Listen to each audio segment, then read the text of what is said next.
Agora vamos lá, vamos começar a nossa pauta com o primeiro assunto do dia, que é um assunto muito sério. Como muitos de vocês já sabem, no dia 21 de maio, a Prefeitura de São Paulo realizou uma ação policial no centro da cidade que pretendia resolver o problema da chamada Cracolândia. Foi um verdadeiro caos, né? Ninguém sabia direito o que estava acontecendo, ficou todo mundo bem apavorado. Agora, no final da operação, a Prefeitura afirmou ter preendido 28 pessoas, expedido 69 mandados de prisão. Talvez esses números sejam ainda atualizados hoje. E desde então, a gestão atual mandou fechar hotéis e comércios frequentados pelos usuários e vem lutando com a justiça para conseguir a autorização para interná-los compulsoriamente. Só que ontem, no dia 30 de maio, o Tribunal de Justiça de São Paulo extinguiu o pedido da Prefeitura de São Paulo para remover usuários de drogas da região da Cracolândia e proibiu esse tipo de ação. Com essa decisão definitiva, nessa terça-feira, agora a Prefeitura só poderá recorrer no Superior Tribunal de Justiça ou tentar uma nova ação que já está sendo elaborada. Enfim, tudo isso acabou reacendendo o debate sobre a ocupação da região, a questão da vulnerabilidade social da população e dos usuários. E por tudo isso é que hoje a gente traz um convidado muitíssimo importante e é uma alegria para a gente, uma tranquilidade recebê-lo, Dr. Floriano Pêssaro, secretário de Estado de Desenvolvimento Social de São Paulo, deputado federal pelo PSDB, sociólogo formado pela USP. E também hoje aqui com a gente o vice-presidente da Federação de Amor Exigente, Miguel Tortorelli. Sejam muito bem-vindos. Muito obrigado. Pêssaro, seja muito bem-vindo, é um prazer recebê-lo. Te convidar para sentar ali no nosso sofá. Miguel, já é de casa, seja muito bem-vindo. Eu acho tão bom a gente trazer esses assuntos até para a população entender melhor o que é que está acontecendo, né? E como é que essas ações estão sendo executadas de fato. Porque a gente sabe que, inclusive, a imprensa está dividida. Porque não deveria, mas acaba envolvendo aí questões políticas, não é verdade? Infelizmente, acho que a própria sociedade está dividida entre o que fazer e o que não fazer. Mas a Prefeitura e o Governo do Estado de São Paulo, o prefeito João Dória, o governador Geraldo Alckmin, estão muito cientes daquilo que nós estamos fazendo. Com muita precisão, com muito conhecimento de causa, conhecendo o território, conhecendo as políticas públicas de saúde e de assistência social e recolocando o papel do Estado num território que estava dominado pelo tráfico. Eu falei alguns números e esses números mais em relação à quantidade de pessoas que foram presas, né, os mandados de prisão, mas em relação a tratamento. Nós temos números interessantes também. Os números estão sendo atualizados diariamente, mas nós já temos mais de 1.800 pessoas que foram abordadas na região, foram cadastradas e estão sendo agora triadas, seja pela saúde, seja pelo serviço social. Nós estamos numa média aí de 20, 23 pessoas que aceitam o tratamento diariamente para o combate à dependência química, né, para a desintoxicação. E o curioso é que nós estamos, de cada 10 pessoas que o serviço social aborda, 6 aceitam ir para algum equipamento. Mesmo que parte delas, das 6, voltem, esse é um trabalho que é feito diariamente de convencimento e criação de vínculos para que a gente consiga tirá-las definitivamente. E, Amor Exigente, que tem uma experiência tão grande com dependentes químicos, né, por estar há tantos anos cuidando dos familiares e do próprio dependente, sabe que a recaída faz parte do processo de tratamento, né? É isso aí. Mais uma vez, parabenizá-la, viu, Cláudia, Rede Vida. Esclarecer, nós precisamos trazer realmente as pessoas que estão cuidando disso, esclarecer, levar a informação do que realmente, a verdade do que está acontecendo. Como você falou, está dividida. Alguns por problema político e outros por desconhecer, né, o que se pretende. Então, falou-se muito, foi uma ação truculenta. Mas também não iam levar flores lá para os traficantes, né, secretário? É difícil você ter uma ação policial numa região tão contaminada pelo ilícito, pelo ilegal, né? Com todas as violações de direitos humanos que foram encontradas lá, Cláudia. Pra você ter uma ideia, nós encontramos na região da Cracolândia, na Luz, abuso e exploração sexual de crianças e adolescentes, exploração sexual de mulheres e homens, trabalho infantil, trabalho análogo ao escravo, violência contra a mulher, violação do Estatuto do Idoso, cárcere privado, gravidez precoce não planejada, ou seja, muitas meninas ali aliciadas pelo aquele caldo do ilícito, sofrendo todo tipo de violação e agressão. E idosos. além das chamadas comorbidades, ou seja, as doenças que estão ali em paralelo àquela situação toda. Então, nós tivemos a maior epidemia de sífilis de todos os tempos. Estava praticamente extinto, né, secretário? Extinto. Voltou com toda a força uma epidemia de sífilis terrível naquela região. AIDS, HIV, hepatite, tuberculose e assim por diante. Então, o que nós fizemos foi a retomada daquele espaço pelo Estado, né? Para que a gente possa garantir direitos àquelas pessoas. Nós estamos trabalhando para salvar vidas. E me impressiona porque há pessoas, inclusive no Ministério Público e na própria Defensoria Pública, que não enxergam dessa forma. Avaliam que era melhor a situação anterior de violação de direitos humanos, o que para mim é uma barbaridade. O Amor Exigente, Cláudio, viu com bons olhos, precisava ser feito alguma coisa.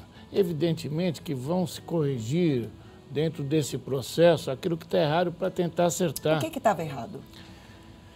Por exemplo, vamos fazer essa internação compulsória em massa. Não dá para ser feito isso, né? Nós temos leitos suficientes para internar essa população toda? Eu acredito até que nesse primeiro momento e após as triagens, Cláudio, não são todos que vão para a internação. Existe aqueles que estão chegando naquele momento, estão pouco tempo e ainda dá para fazer tratamento ambulatorial. A maioria das pessoas que estão lá vão ser tratadas de forma nos ambulatórios, né, da saúde, nos CAPs, nos centros. Cratóide. Isso, exatamente. Então, no fundo, o que nós temos? Nós temos aproximadamente 30% daquela população que precisa ser internado. 70% pode ser tratado em ambulatório, mas precisa ser tratado.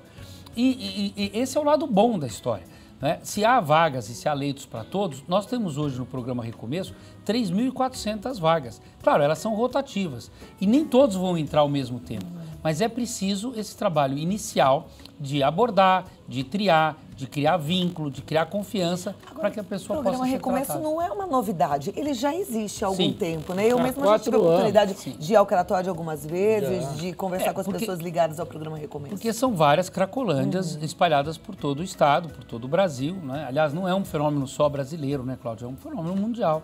Nós temos crack no mundo inteiro.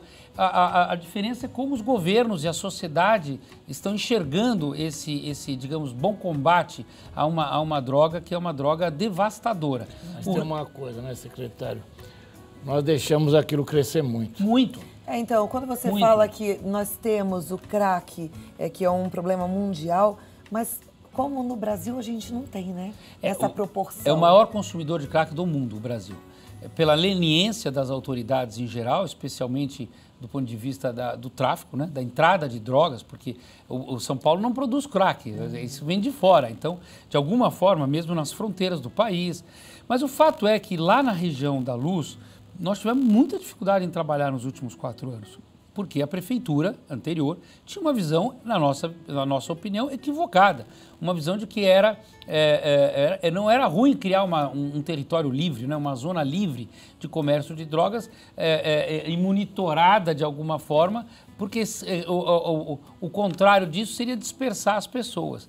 E não consideraram que a dispersão das pessoas favorece o trabalho de abordagem da saúde, da assistência e dificulta o tráfico. Sim, e dificulta também até para que o usuário tenha lá o ponto certo para comprar, né? Claro. Quer dizer, ali estava instituído, como eu falei na segunda-feira, era um shopping de drogas, exatamente. Uma coisa que é inaceitável. Exatamente. O secretário tem um número estimado de quanto se faturava lá.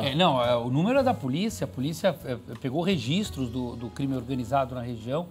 E quero dizer que o crime organizado na região estava dentro das pensões e hotéis, porque as pessoas ficam imaginando que o fulano morava numa pensão. Não, a pensão, dentro das pensões, uma delas que estava sendo derrubada, tinha refino de crack e de cocaína, e produção, e empacotamento, enfim, todo o ilícito estava presente lá. E o faturamento, Cláudia, era de R$500 mil por dia. No domingo, quando nós fizemos a operação, nós, os secretários da área social, eu, doutor Davi Wippe, doutor Polar e Felipe Sabará, chegamos lá 8 da manhã. A polícia civil, não foi a militar, a civil já havia feito a operação. Eles haviam pegado uma máquina de cartão de crédito, que era de algum bar ali que favorecia os traficantes, que já tinha 35 mil reais em cartão passado na maquininha da noite de sábado para domingo.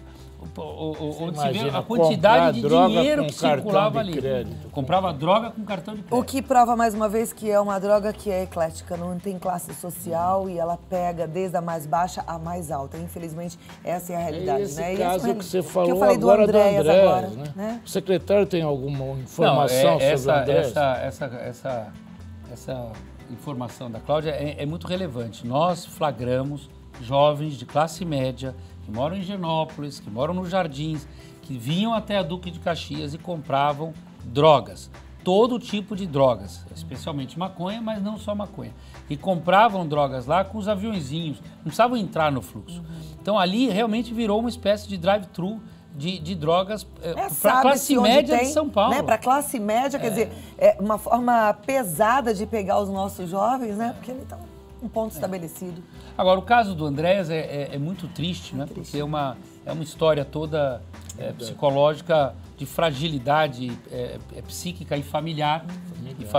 Veja a importância do apoio da família, né? Quando não há família, o que pode acontecer. É aí que entra o amor exigente, Cláudio. E a gente não pode dar bobeira, porque eu digo assim, a indústria da droga ela é gananciosa, ela é traiçoeira e ela, a qualquer preço, quer destruir mesmo a família, porque quer ganhar dinheiro, quer enriquecer. E a gente está ouvindo números aqui que são assustadores.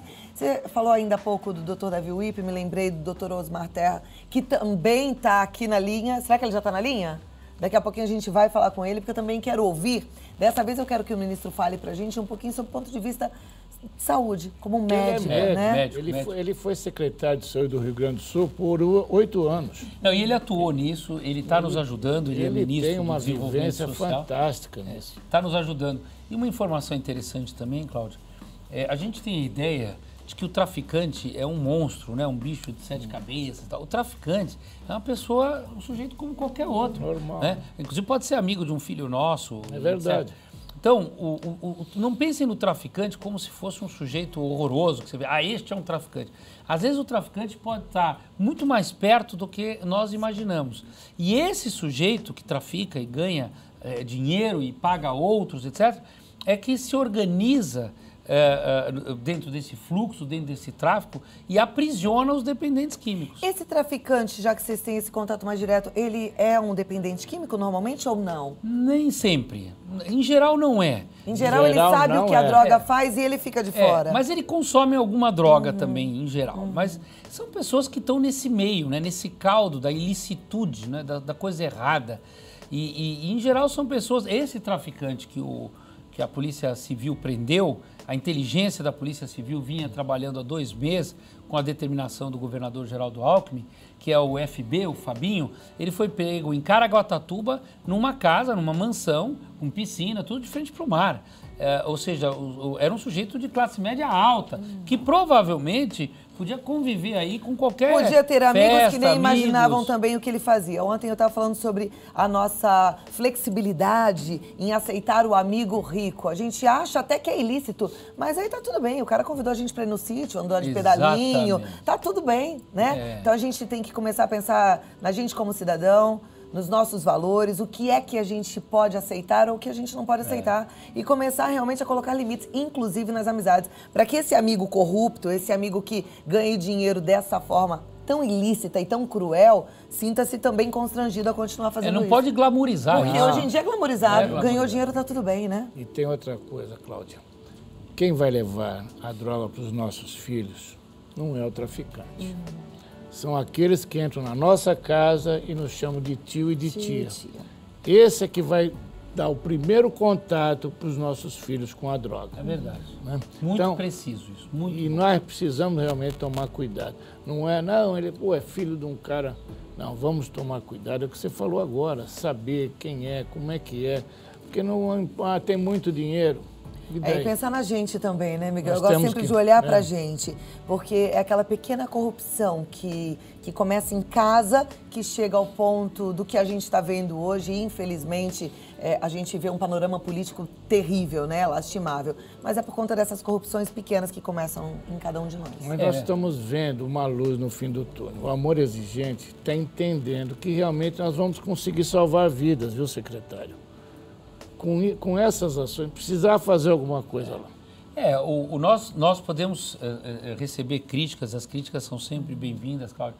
Acho que nós erramos, acertamos, o próprio poder público responde a partir de determinadas demandas que estão sendo criadas, inclusive agora.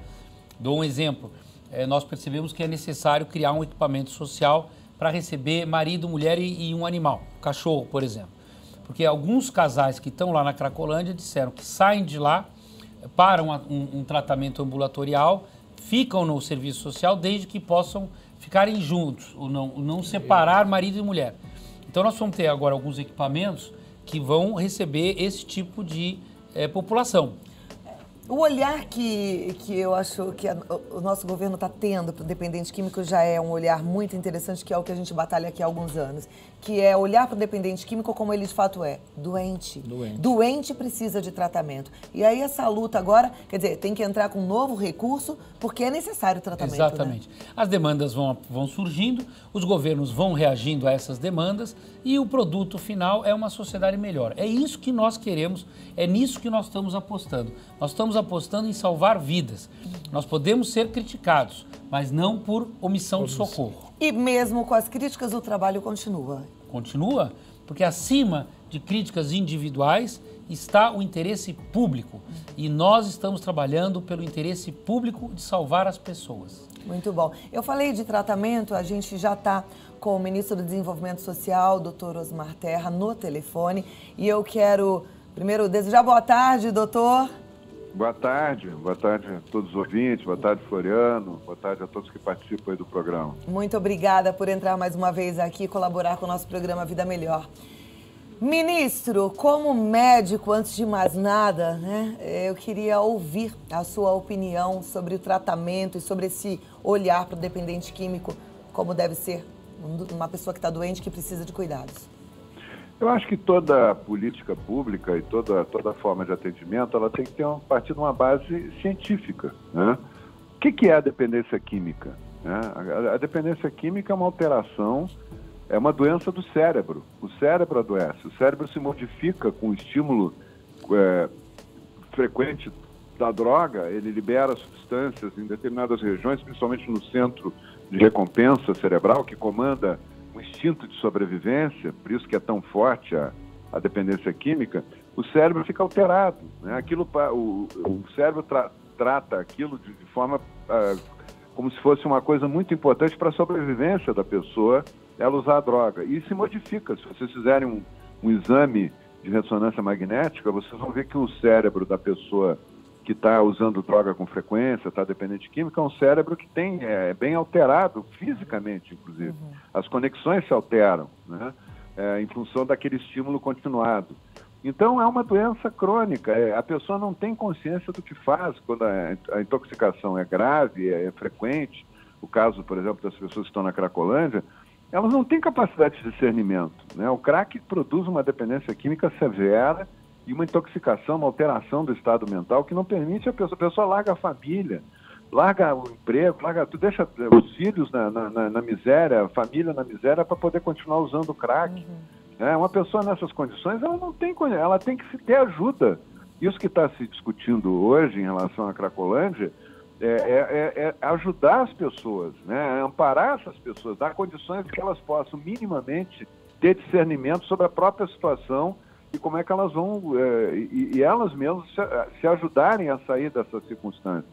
Dizer que isso fere os direitos humanos é um absurdo, né? É uma falta de conhecimento, inclusive científico, né? E outra coisa, direitos humanos feridos é quando as pessoas estão numa área controlada pelo tráfico, num lugar, estão escravos do tráfico, escravos do vício, né? Que direito humano tem essa pessoa que vai morrendo aos poucos ali, vai se degradando, né? Não se alimenta direito, não faz nada, condições sanitárias horríveis, né?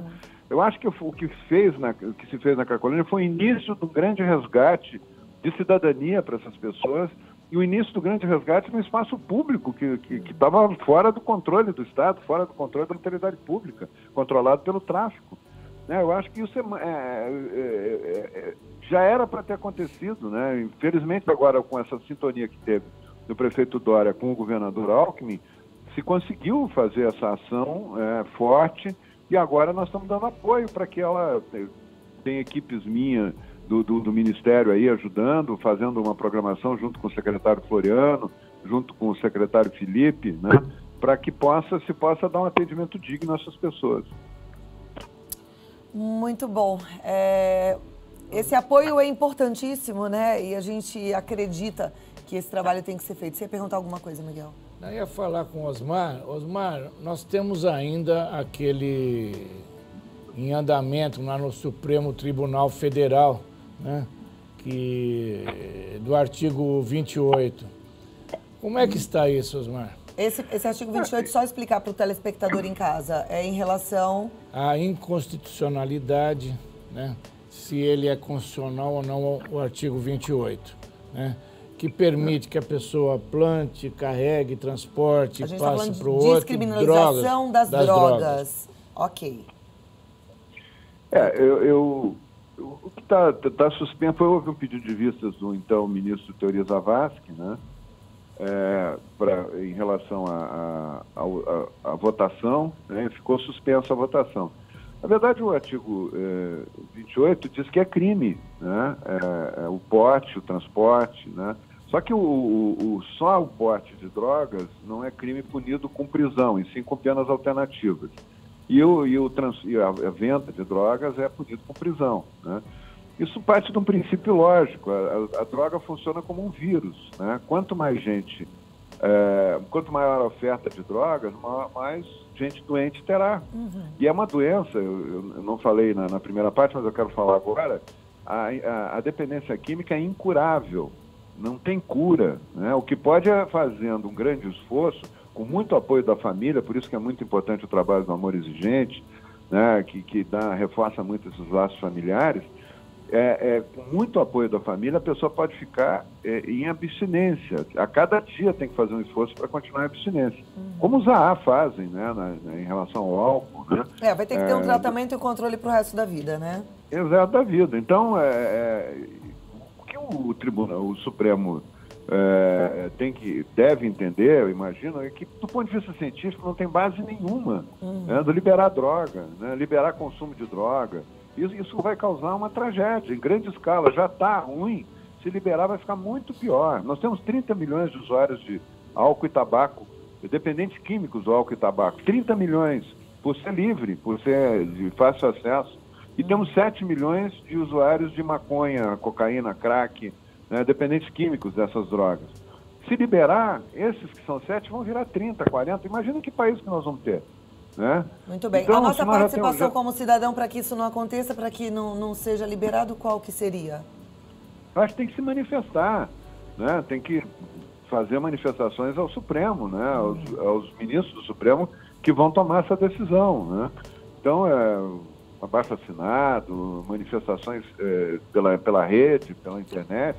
Os ministros têm que saber que a maioria da população, e isso as pesquisas estão mostrando, a maioria da população é contra, porque sofre na carne os efeitos da dependência, quando tem uma pessoa com dependência química. Primeiro a sofrer a família e depois a sociedade, o entorno, né? Pessoas perdem o controle, aumenta a violência, claro. Aumenta os assaltos, os latrocínios, né? Aumenta tudo, né? Então, a gente tem que estar acordado e fazer a nossa parte. Ministro, muito obrigada pela sua participação. A gente sempre aprende muito contigo. Estou te esperando aqui para a gente continuar a nossa conversa, tá bom? Tá bom, vou te fazer uma visita em breve.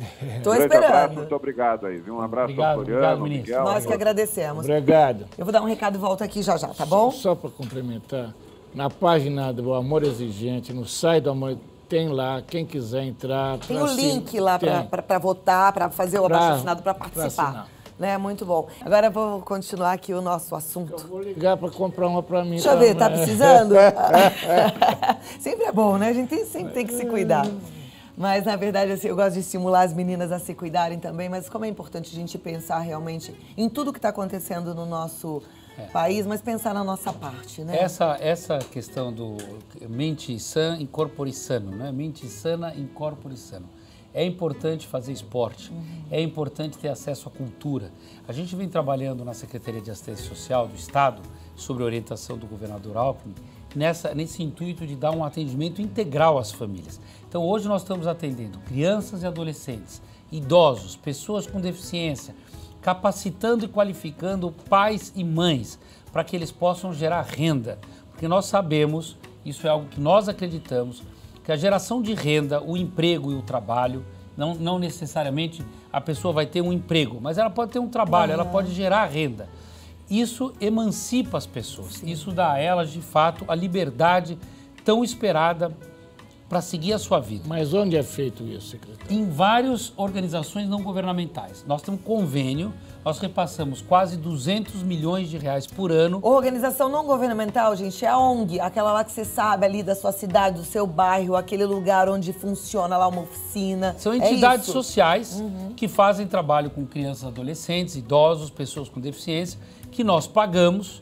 O ano passado nós investimos 200 milhões de reais na área social com convênios dessas organizações, fiscalizamos e acompanhamos as famílias. E isso tem dado muito resultado.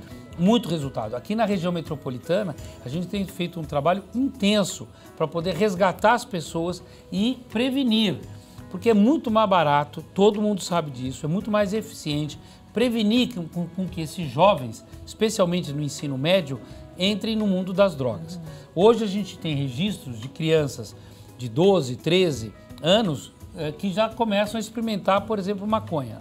Se não é dentro da escola, é com um amigo da escola.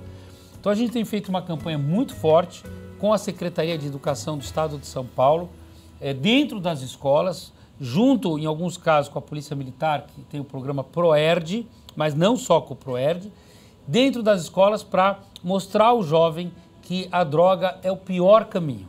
É o caminho que vai levar ele ao fundo do poço e não permitir com que ele entre nesse mundo sem saber o que está acontecendo. Porque quem vai pagar é ele, a família dele e a sua comunidade. Secretário, nós temos que investir muito na prevenção. Sem dúvida. É importante, você falou da Secretaria da Educação, que a Secretaria da Educação venha e que nós, inclusive, estivemos na Assembleia, que tenha uma matéria, uma cadeira de prevenção nas escolas, no Fundamental 2, no ensino médio. Porque para fazer boa escolha eles precisam ter conhecimento, né? Claro, e muitas vezes a droga ela é apresentada muito diferente do que chega na cabeça de um adulto são, né? E acha que ela é apresentada já como algo ruim, mas não é. Ela é apresentada como uma boa diversão, né? Mas a criança, o adolescente precisa saber que essa diversão tem preço, né? E é um preço que muias vezes é a morte. E mostrar. Cláudia, você lembra quando o Serra, ministro ainda da Saúde, obrigou que os cigarros, os pacotes de cigarros, levassem as imagens horrorosas do que acontece depois de anos com um tabagista. Bom, só aquelas imagens fez com que nós tivéssemos uma redução de quase 20% no consumo dos cigarros. Porque o tabagista, todo dia vendo aquilo, falou assim, eu não quero ficar assim, eu não quero ficar assim.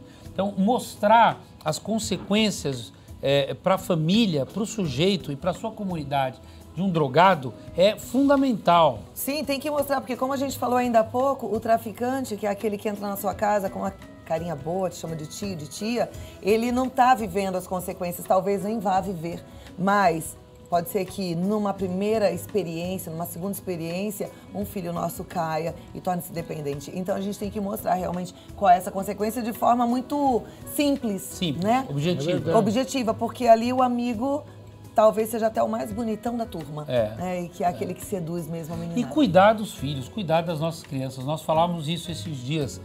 Cuidar, saber o que eles estão fazendo, com quem eles estão conversando, com quem eles estão se relacionando, com quem que ele tecla, né? Os pais têm que estar atentos na internet. Muitos desses crimes e muitos dos consumos de ilícitos, de drogas, etc., começam na internet, numa conversa ingênua, né? Que muitas vezes a criança não sabe nem exatamente com quem que ela está falando do outro lado. Eu digo sempre que é importante estar no amor exigente, porque lá a gente aprende a se olhar também, pai e mãe. Porque às vezes a gente fode dos filhos porque não está bem com a gente tem que estar bem, a gente tem que querer estar cada vez melhor. E lá você consegue, não fica só não. Vá para um grupo que é de graça. E tem vários grupos que são muito bom. Gratuitos, né? Muito bom. E dá resultado.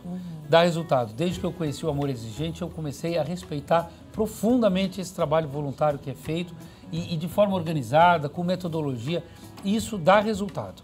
Quais são as próximas ações? A gente continua com o movimento, porque a gente sabe que aquela região que era a Cracolândia oficial, olha que coisa horrível, a gente tem uma Cracolândia oficial. Oficial, ela já está desmembrada e existem já outros pontos, né? Por exemplo, ali na Rua Guaianazes, a gente já sabe que tem um número grande de dependentes químicos. Qual é a próxima ação? É continuação, né? Na verdade, é próxima no sentido de que continuidade. Nós não paramos nenhum dia desde domingo retrasado e vamos continuar na abordagem social, na abordagem de saúde, na ampliação da rede de atenção de retaguarda ambulatorial e clínica para tratamento de dependência. E esse assunto, o fato dele estar na pauta, acaba nos ajudando.